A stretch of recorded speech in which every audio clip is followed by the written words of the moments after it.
Love marriage பண்ணுறவங்களுக்கு நான் ஒரு அட்வைஸ் சொல்லிக்கிறேன். என்னன்னு பார்த்தீங்கன்னா, நீங்க நான் வேலைக்கு போயிட்டு நல்லா செட்டில் ஆனதுக்கப்புறமா மேரேஜ் பண்ணிக்கோங்க. எதனால சொல்கிறேன்னா, நீங்க தனியா இருந்தீங்கன்னா பரவாயில்ல. நீங்க குடும்பத்தோடு ஒண்ணா எல்லாருமே மாமனார், மாமியார், ஓரத்தி, மூத்தாரு, நீங்க உங்க ஹஸ்பண்ட் எல்லாரும் ஒண்ணா இருந்தீங்கன்னா, இப்போ உங்க மூத்தார் நல்லா சம்பாரிப்பாங்க. நீங்க லவ் மேரேஜ் பண்ணிட்டு 2வது மருமகளா போவீங்க. அப்போ உங்களுடைய வீட்டுக்காரர் வந்து கம்மியா சம்பாதிக்கலாம்.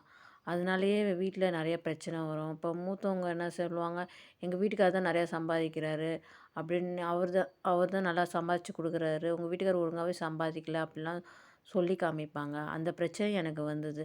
நாங்கலாம் ஒண்ணா இருக்கும்போது, இந்த பிரச்சனையால தான் என்ன சொல்லி சொல்லி காமிச்சு, ஒவ்வொரு நாளும் ஃபேன் போட விட மாட்டாங்க, டிவி பார்க்க விட மாட்டாங்க, ஆஃப் பண்ணிருவாங்க. "உங்க வீட்டுக்காரர் சம்பாதிக்கிற சம்பளம் உனக்கே பத்த மாட்டேங்குது. நீ இப்படிலாம் பண்ற" அப்படின்னு சொல்லிட்டு எங்க மாமியார் கூட என்ன சொல்லி காமிப்பாங்க.